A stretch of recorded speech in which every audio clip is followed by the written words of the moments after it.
Assalamualaikum warahmatullahi wabarakatuh. Selamat datang kembali di channel Ramdan IT Explorer. Kali ini adalah seri tentang komunikasi data. Pembahasan kali ini tentang komunikasi data, jaringan komputer, internet, standar, dan protokol. Komunikasi data adalah pertukaran data antara dua perangkat atau lebih melalui media transmisi, misalnya seperti kabel. Karakteristik dari komunikasi data yaitu pengiriman. Sistem harus mengirimkan data ke tujuan yang sesuai. Data harus diterima oleh perangkat yang dimaksudkan atau pengguna. Akurasi. Sistem harus memberikan data yang akurat. Data yang telah dirubah dalam transmisi dan meninggalkan sumber. Data yang tidak dikoreksi tidak dapat digunakan. Ketepatan waktu. Sistem harus mengirimkan data pada waktu yang tepat. Terlambatnya dikirimkannya data maka tidak akan berguna. Dalam kasus video dan audio, pengiriman waktu yang tepat berarti memberikan data seperti yang diproduksi atau seperti aslinya. Dalam urutan yang sama ketika dibuat dan tanpa penundaan yang signifikan. Jitter. Jitter mengacu pada variasi waktu kedatangan paket. Ini adalah keterlambatan yang tidak merata dalam pengiriman paket audio atau video. Sebagai contoh, mari kita asumsikan bahwa paket video yang dikirimkan setiap 3 milisecond. Jika beberapa dari paket datang dengan delay 3 milisecond dan yang lain dengan delay 4 milisecond, akan menghasilkan kualitas yang tidak merata dalam video tersebut. Ini contoh dari penggunaan telepon yang tanpa jitter. Di sini terlihat bahwa pengiriman data yang tidak mengalami jitter dikirimkan dengan delay yang sama. Lalu ada pengiriman yang mengalami jitter yang memiliki delay yang tidak sama. Ada yang cepat, ada yang terlalu lama delaynya, dan ada yang sama. Model komunikasi data.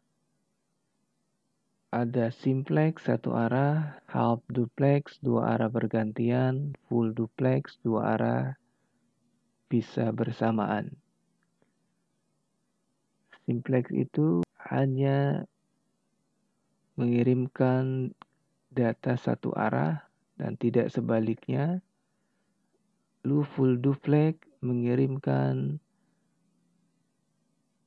data dua arah bisa secara bersamaan. Ada half duplex mengirimkan data bergantian dengan penerimaan data. Komponen komunikasi data. Ada pesan atau data. Adalah informasi yang akan dipindahkan bisa berupa apa saja, teks, angka, gambar, suara, video, atau kombinasi dari semuanya. Media transmisi adalah media atau saluran yang digunakan untuk mengirimkan data. Bisa berupa kabel, cahaya, maupun gelombang magnetik. Protokol adalah aturan-aturan yang harus disepakati oleh dua atau lebih alat untuk dapat saling berkomunikasi. Tanpa protokol, dua alat atau lebih mungkin saja bisa saling terhubung, tetapi tidak dapat saling berkomunikasi. Sehingga message atau pesan yang dikirim tidak dapat diterima oleh alat yang dituju. Jaringan komputer. Jaringan komputer adalah dua atau lebih komputer yang terhubung digunakan untuk berbagi data dan informasi. Nah, ini adalah contoh infrastruktur dari jaringan komputer. Di bawah sini terdapat workstation yang terhubung dengan media transmisi berupa kabel, dan ada workstation yang terhubung dengan media transmisi berupa gelombang radio. Ya, di atas ada sebuah server yang dapat diakses oleh perangkat-perangkat workstation. Ini adalah komponen-komponen jaringan komputer. Yang pertama itu adalah server yang memberikan layanan-layanan di dalam jaringan. Lalu switch ini sebagai konsentrator dari jaringan komputer. Lalu ada PC yang bisa digunakan sebagai workstation, ada router yang dapat meneruskan paket-paket data ke jaringan yang berbeda. Juga ada modem yang dapat mengkoneksikan antara jaringan internal dengan jaringan publik.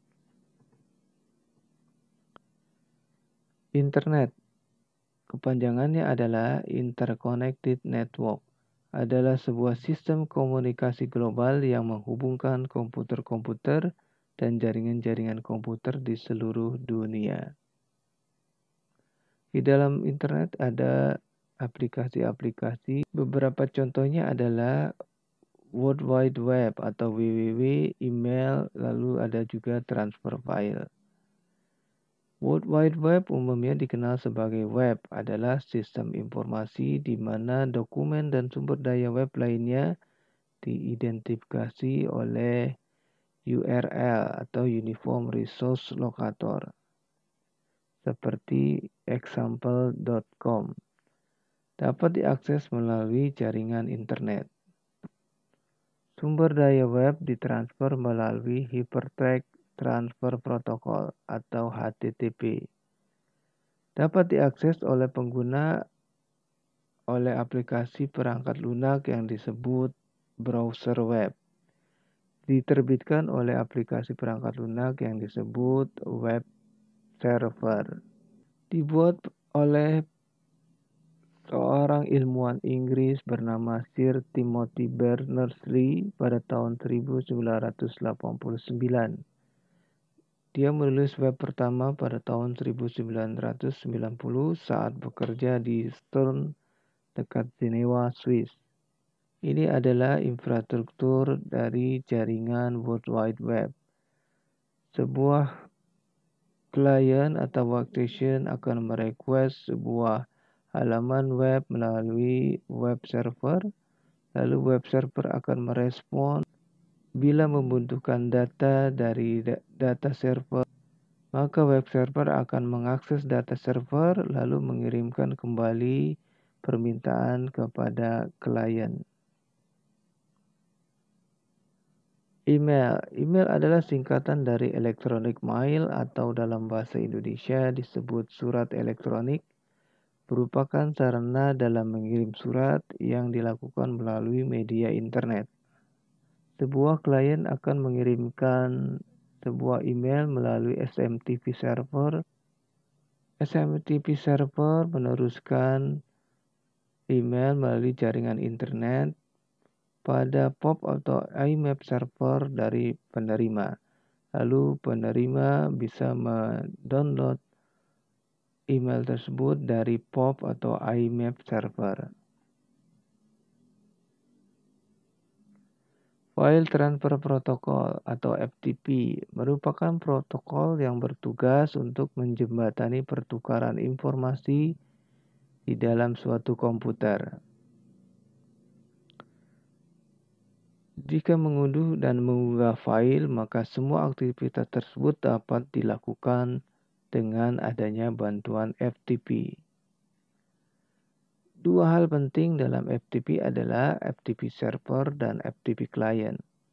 FTP server adalah server yang menjalankan software dengan fungsi memberikan layanan tukar-menukar file yang selalu siap apabila ada permintaan dari FTP client. Sedangkan yang dimaksud dengan FTP client adalah komputer yang digunakan untuk melakukan berbagai aktivitas. FTP client akan mengirimkan file atau data ke dalam FTP server. Lalu Klien yang lain dapat mendownload file atau data tersebut dari FTP server. Standar komunikasi data. Protokol dapat diterapkan pada perangkat keras, perangkat lunak, atau kombinasi dari keduanya.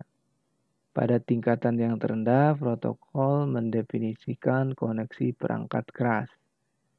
Sangat susah untuk mengeneralisir protokol dikarenakan protokol memiliki banyak variasi di dalam tujuan penggunaannya. Kebanyakan protokol memiliki salah satu atau beberapa dari hal-hal berikut. Yang pertama, melakukan deteksi adanya koneksi fisik atau ada tidaknya komputer atau mesin lainnya. Melakukan metode jabat tangan atau handshaking. Negosiasi berbagai macam karakteristik hubungan. Lalu bagaimana mengawali dan mengakhiri suatu pesan. Bagaimana format pesan yang digunakan.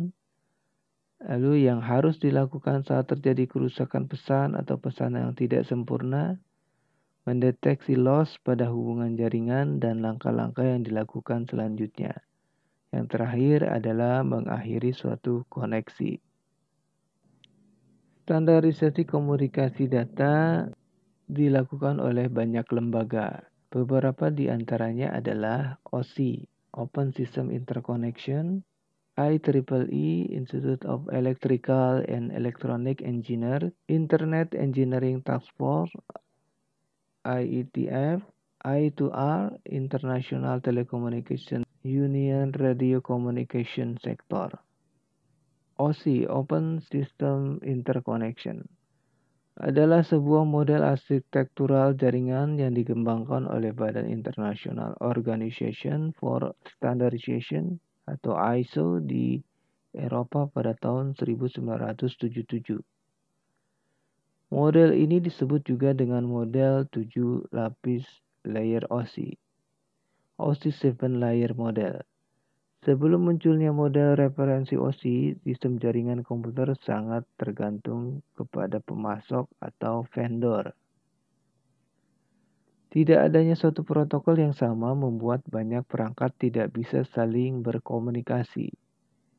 OSI berupaya membentuk standar umum jaringan komputer untuk menunjang interoperabilitas antar pemasok yang berbeda. Ini adalah 7 layer OSI. Layer paling atas itu adalah application atau layer 7, merupakan layer di mana terjadi interaksi antar muka end user dengan aplikasi yang bekerja. Ini protokolnya atau perangkatnya adalah HTTP, FTP, SMTP. Layer ke-6, presentation. Sini terjadi enkripsi dan representasi data. Protokolnya adalah JPEG, GIF, HTTPS, SSL, dan lain-lain. Layer kelima, session komunikasi antar host. NetBIOS, PPTP.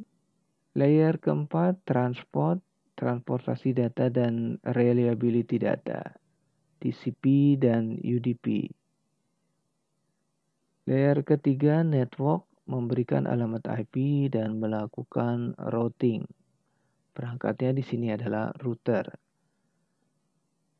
Layer kedua, data link, pengalamatan perangkat keras dan menentukan bagaimana perangkat-perangkat jaringan beroperasi.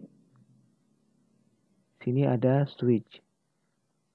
Layer pertama adalah physical, media, signal, dan binary transmission. Perangkatnya adalah hub, NIC, dan kabel. IEEE, Institute of Electrical and Electronic Engineers.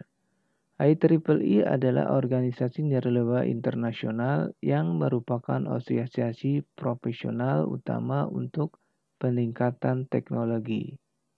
Ada beberapa yang sudah distandarisasi oleh IEEE. Yang pertama itu ada IEEE 802.3 untuk Ethernet Access LAN. IEEE 802.11 untuk Wi-Fi Access Wireless LAN. dan IEEE 802.16 untuk WiMAX akses wireless MAN. Internet Engineering Task Force (IETF) adalah badan yang berorientasi untuk membentuk standar internet. Badan ini dibagi menjadi 9 kelompok kerja, misalnya aplikasi, routing, dan addressing, lalu keamanan komputer, dan bertugas menghasilkan standar-standar internet. Internet dijaga oleh perjanjian bi- atau multilateral dan spesifikasi teknikal protokol yang menerangkan tentang perpindahan data antara rangkaian. Protokol-protokol ini dibentuk berdasarkan perbincangan Internet Engineering Task Force (IETF) yang terbuka untuk umum. Badan ini mengeluarkan dokumen yang dikenal sebagai RFC (Request for Comments). Sebagian dari RFC dijadikan standar internet standar oleh Badan Arsitektur Internet atau IAB. Protokol-protokol internet yang sering digunakan adalah seperti IP, TCP, UDP, DNS, PPP, SLIP, ICMP, dan lain-lain. I2R I2R International Telecommunication Union Radio Communication Sector, sebuah organisasi global yang ada dan didirikan untuk mengatur penggunaan frekuensi radio atau RF di seluruh penjuru dunia. Region A untuk North and South America, Region B Western Europe, Region C Eastern Europe and Northern Asia, Region D Afrika, Region E Asia and Australia. Oke, sampai di sini dulu penjelasan tentang pendahuluan teori dari komunikasi data. Terima kasih. Wassalamualaikum warahmatullahi wabarakatuh.